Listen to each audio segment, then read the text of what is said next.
नमस्कार सभी को। मेरे चैनल में आप सभी का हार्दिक स्वागत है। आज मैं उपस्थित हूँ कृष्णा अग्निहोत्री का लिखा उपन्यास पंचम की फेल का 5वां भाग लेकर। तो आइए कथानक प्रारंभ करते हैं।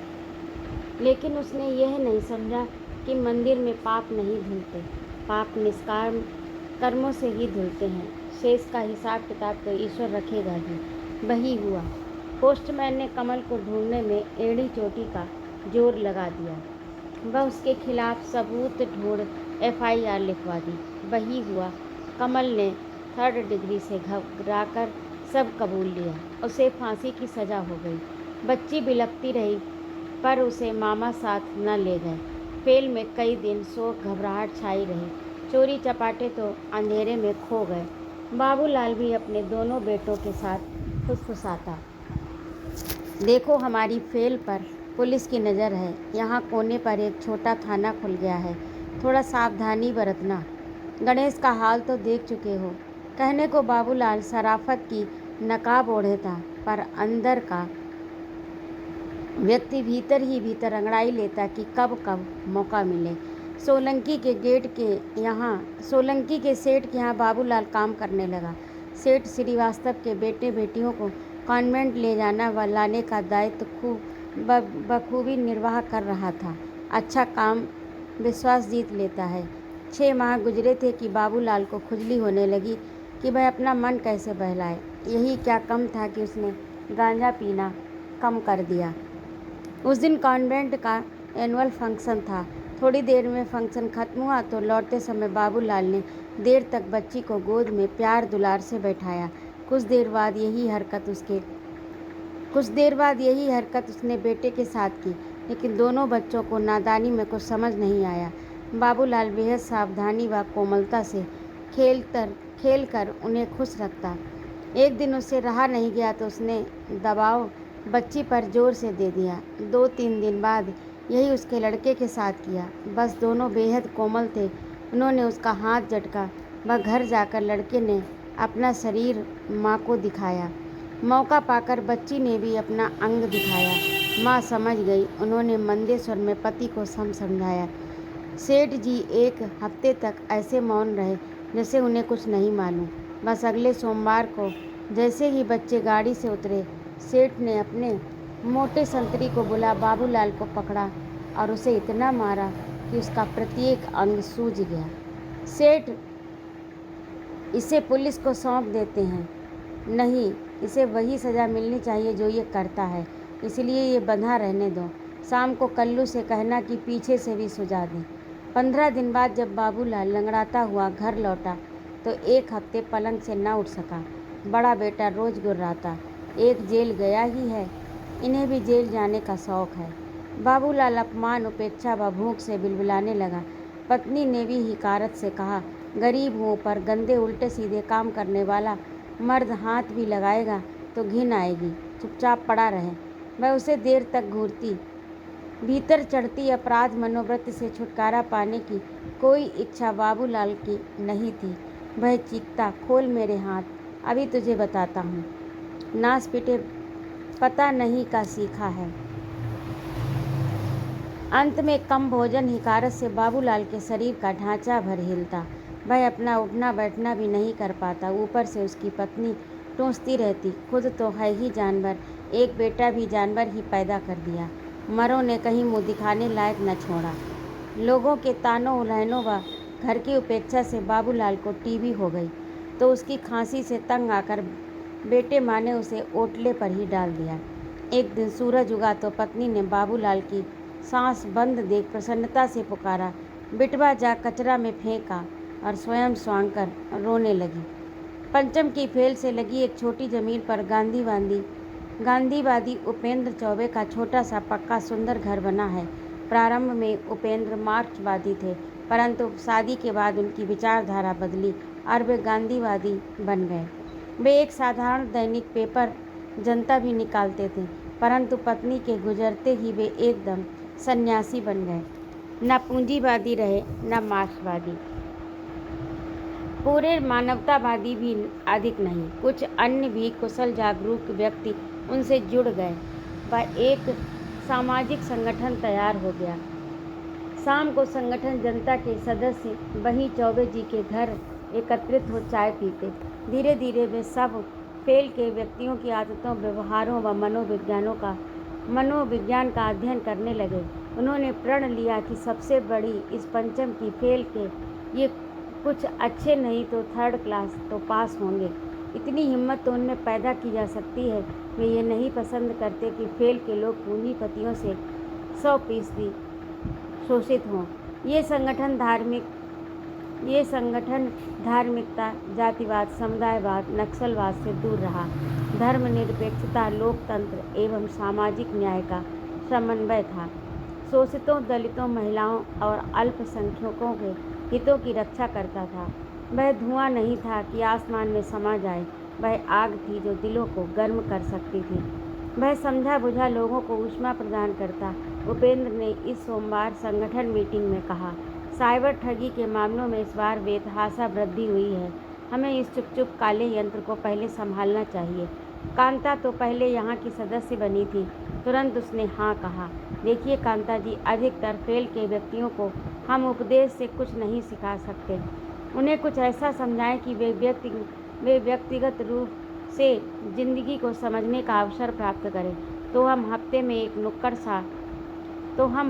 एक नुक्कड़ या छोटे से नाटक से कुछ समझाएं, क्योंकि फेल में तो बीमारी है, मनोवैज्ञानिक रूप से समस्याएं हैं। इन सब से उसके बुरे परिणाम का उन्हें परिचय हो। यहाँ के बच्चों को कुछ लोग अनाथालय, कुछ को सरकारी अस्पताल व कुछ को अपराध के कारण बाल गृहों में भेज देते हैं। सभी जगह बच्चों के सुधार का कोई प्रबंध नहीं। यहाँ तक कि कुछ बच्चे बोल भी नहीं पाते।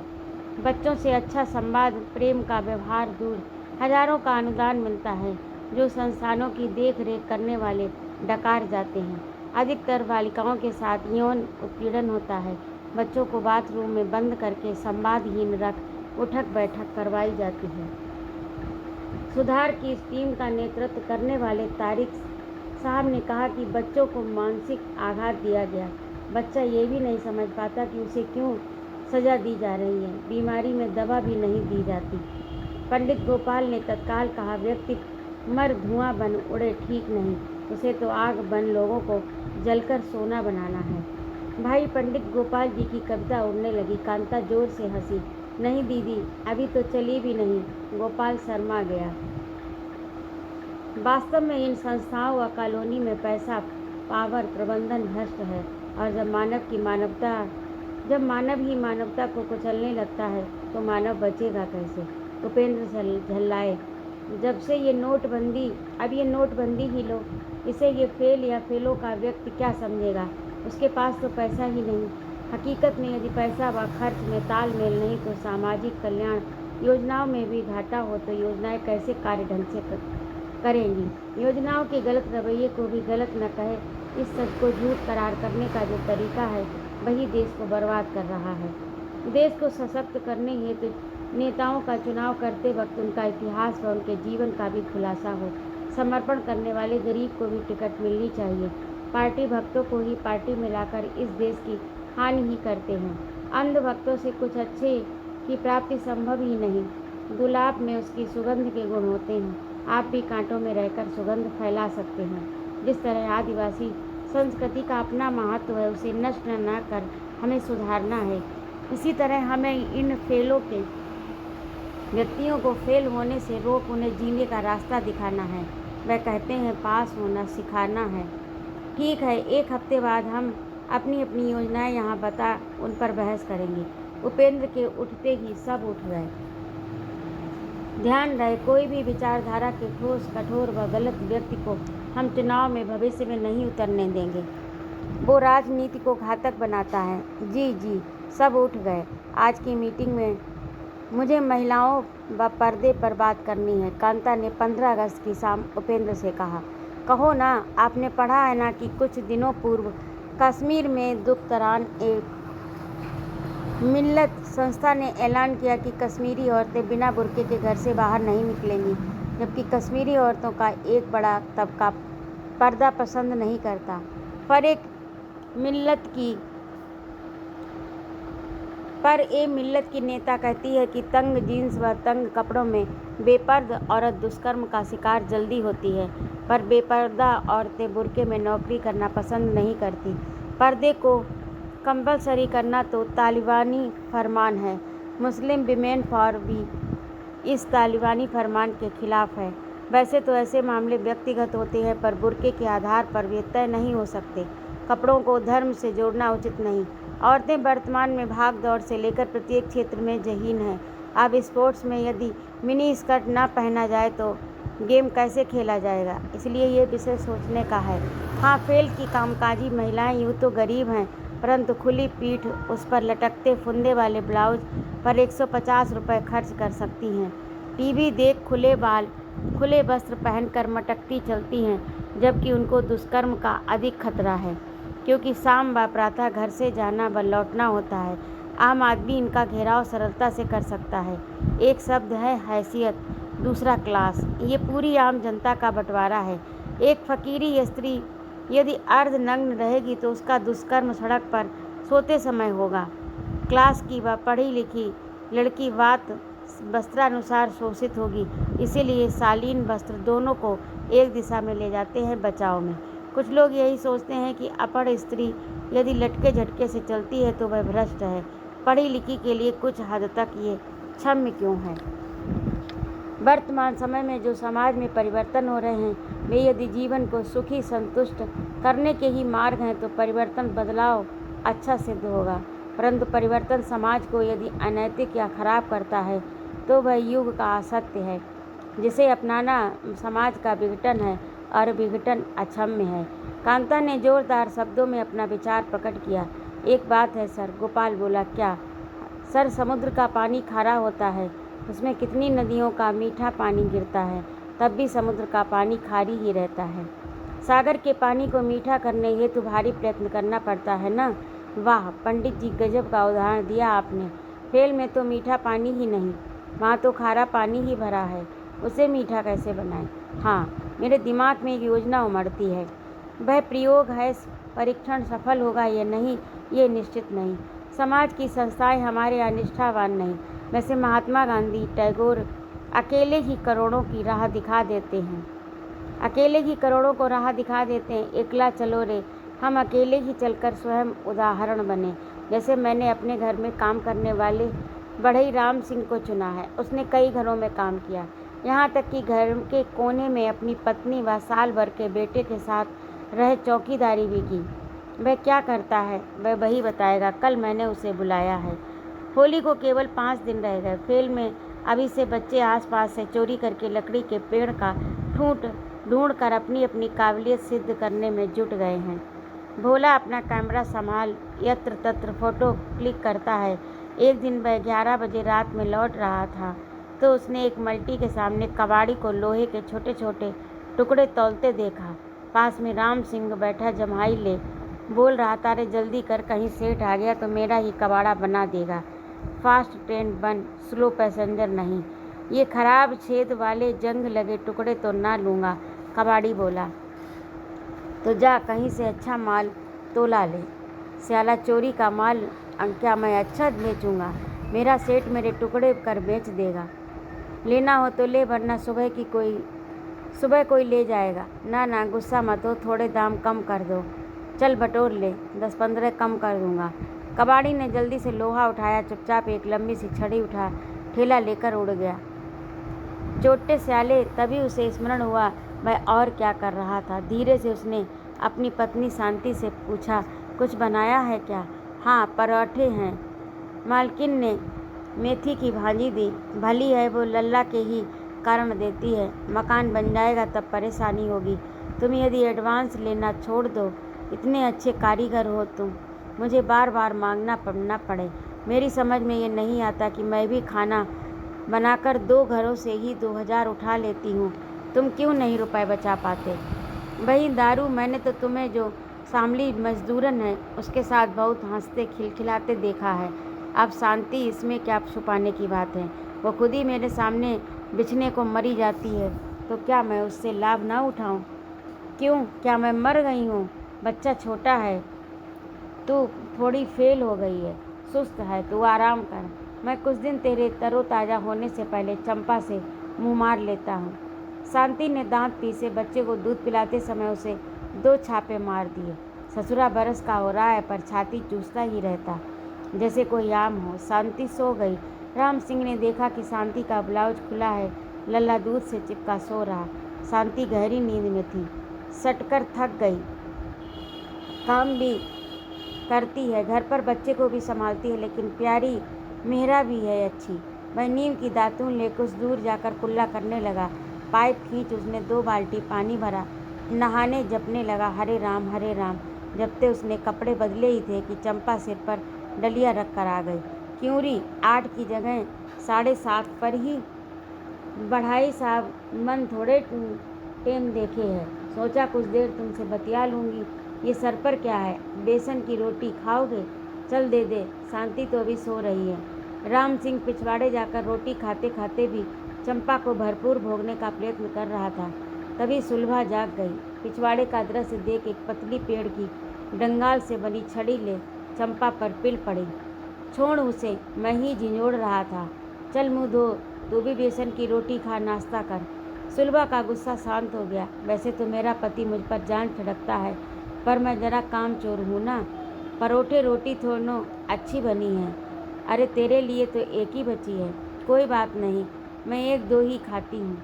चंपा का चेहरा बुझ गया। वह सी हाय कर रही थी। मेरा मर्द कारीगर है, छत अच्छी भरता है, दरवाजे खिड़की भी चमाचम, और हाथ की अंगुलियाँ उसने चटका दी। चंपा तगाड़ी में ईंट भर रही थी तो राम सिंह ने दुलार से कहा, अरे काहे इतनी ईंट भरे है, कम करके ले आना। हो, चंपा बेचारी क्या करेगी। वह महाराष्ट्र के गांव में अकाल पड़ा तो पति के साथ भागती इस पंचम की फेल तक आ पहुंची। पति को कमाने का होश ही नहीं, चंपा मजदूरी कर घर चलाती है। इतना ही अच्छा है, उसका पति उसके 2 वर्ष के बेटे को बहुत प्यार करता है। दोनों अपने अपने भाग्य से बंधे हैं। चंपा के विवाह को पूरे 4 वर्ष हो गए, पर बच्चा न हुआ तो सारे लोग उसे बांझ कहते। पति भी यदा कदा अपनी कमी छुपाने हेतु मारपीट पर आमादा हो जाता। दुखों की सीमा पर व्यक्ति का कोई एक कंधा ढूंढता है। दुखों की सीमा पर व्यक्ति कोई एक कंधा ढूंढता है जहां उसके आंसू गिरे, वह स्नेह स्पर्श से सूख भी जाए। चंपा जानती है अभी तो राम सिंह उसके कंधे पर आंसू बहा रहा है, पर अपनी पत्नी को उपेक्षित करने वाला पति उसे भी सरलता से टाल मटोल कर फेंक सकता है। पर जो हो रहा है वह होने दो। इस स्थिति में जीने के लिए वह अभिशप्त है। उसने भी तो आश्रम वाले तांत्रिक के साथ 4 दिन सोकर ही बच्चे को जन्म दिया। बस यही अच्छा है कि उसका पति उस बच्चे को बहुत प्यार करता है। बच्चा भी जरा सी बात पर पिता के पास बैठ उसे हिलाकर अपनी ओर आकर्षित कर लेता है। उधर बबुआ की तबीयत ठीक नहीं रहती तो चंपा उसे तांत्रिक के पास मंत्र फुकवाने गई तो उसने रोते बच्चे को नकार पुनः चंपा को मुफ्त में भोगा। इसी भय से अब वह वहाँ नहीं जाती। राम सिंह ने ही उसे होम्योपैथिक डॉक्टर को दिखा 30 रुपए की गोली दिलवा दी। ज़रूरत, भूख व अकेलापन औरत को किस किस मोड़ पर क्या क्या करने को बाध्य करता है। इसी प्रथा से पुरुष वही पुरानी कुप्रथा से कई स्त्रियों को भोगता है। अंतर केवल यह है कि कानून व सामाजिक भय से सब कुछ छुप छुप कर समाज की नाक के नीचे चलता है। जब स्त्री परंपराओं, संस्कृति त्याग भूल कर स्वयं की चाहे जिस कारण भी हो ऐसे मोड़ अपनाती है तो वह अपने बेटे बेटियों को क्या संस्कार देगी। अभाव से ही क्षुद्र प्रकृतियाँ बिलबिलाती हैं। ऐसी उच्छृंखलता सुलभा भी अपनाती है। जब किसी भी वर्ग की स्त्री स्वयं शराब बन पसर जाती तो कौन सी संस्कृति व मान्यताएं वे परोसते हैं, ये चिंताजनक तो है ना। चंपा, भगवती, सुलभा जब झाड़ के नीचे एकत्रित हो, भगवती भी मुंह घुमा घुमा घुटनों पर हाथ पटक पटक जोर शोर से कहती है, हमारी वो मैडम जो न जाने कौन सा काम करती हैं, क्लब जाती हैं मनोरंजन के लिए और रोज़ मुझे समझाती हैं धारा विधान 122 के तहत स्त्री पुरुष को बराबर के अधिकार प्राप्त हैं। उस दिन मुझे कविता सुना रही थी, ढंका हो जिस्म शर्म के लिबास में तो खैर है, वरना कपड़े के पहनने से क्या भला है। वरना कपड़ों के पहनने से क्या है भला। मर्द तो कुंवारा रह जाता है, हम कैसी कैसी जिंदगियां भोगते हैं, हम क्या समझेंगे। और बीच से अपने मुंह का बासीपन थूक कर भगवती व सब उठकर लंबे बेहूदे ढंग से कमर हिलाती काम पर चली गईं। बाबूलाल की मृत्यु पर किसी को पीड़ा नहीं थी। उसके पूरे परिवार को फेल के व्यक्ति हिकारत से ही देखते थे। सोलंकी व सुलभा जो कमाते उसे खर्च कर देते, पर बेटी नैना के लिए स्कीम में पैसा जमा था। अगली दिवाली पर सुलभा की बेटी नैना होटल से आई तो उमंग से भर सोलंकी उसे घुमाने, कुछ कपड़े खरीदने अच्छे मन से ले गया, परंतु सुलभा उसे आगाह करती, देखो बेटी को बेटी ही मानना। बस न जाने कैसे अच्छे मन वाला सोलंकी नैना को बेटी न मान प्रेमिका समझने लगा। इसका अर्थ तो यही है कि वह गलत है, पर इच्छा मोह मन के शत्रु उसे दबोचने लगे। बस उस दिन बाजार से लौटते समय रिक्शे को अंधेरे में खड़ा कर नैना को अपनी मजबूत बाहों में बांधने लगा। नैना ने उसे धकेला, तो तुम मुझे प्यार नहीं करते हो? क्यों नहीं करता, पर तुम्हें भी प्यार करने की इच्छा है। दूर रहो, ये प्यार नहीं हवस है, समझे। जरा भी पास आए तो मैं चिल्लाऊंगी। मैं चिल्लाने लगी, बचाओ बचाओ। भोला अपना कैमरा टांगे उधर से जा रहा था तो तुरंत रुक गया और डांटा, क्यों रे भूरे, ये क्या हो रहा। सुलभा भाभी के मरते ही बेटी पर नजर। भूरा उठक बैठक लगा, कान पकड़ बोला, नैना बेटा सॉरी, मेरा जीवन खराब न करो। अब ये नहीं दोहराऊंगा, जिंदगी भर कभी ऐसा काम न करूंगा। चलो घर, अंकल माँ से कुछ न कहना, वो पहले से ही दुखी है, मेरे कारण वो रोए ना रोए। सिर पर पहनी, चलो घर, अंकल माँ से कुछ न कहना, वो पहले से ही दुखी है, मेरे कारण वो ना रोए। सिर पर पहनी नए ढंग की टोपी को ठीक कर भोला बोला, ओके इस्माइल, और एक क्लिक से फ़ोटो खींच बोला, कल अपन सेल्फी लेंगे। सचमुच भोला, नैना फेल में रहकर पास होने ये तो स्वयं की मेहनत पर विश्वास कर रहे थे। मठ की दूसरी मीटिंग में नैना, भोला व सोलंकी भी उपस्थित थे। सोलंकी ने उपेंद्र चौबे के पैर छूकर कहा, सर मैं दिल से बुरा नहीं हूँ, पैसे ही कुछ पल के लिए सिर घूम जाता है। मैं भी अब सवारी न मिलने पर भी नाराज़ नहीं होऊंगा, किसी लड़की की इज्जत बचाने हेतु लड़ जाऊंगा। मैं कल तक स्टैंड पर खड़ा रहा, मुझे ईश्वर की कृपा से लंबी सवारी व अच्छा पैसा मिला। 20 रुपये की बख्शीश थी, क्योंकि मेरी टैक्सी का मीटर ठीक था।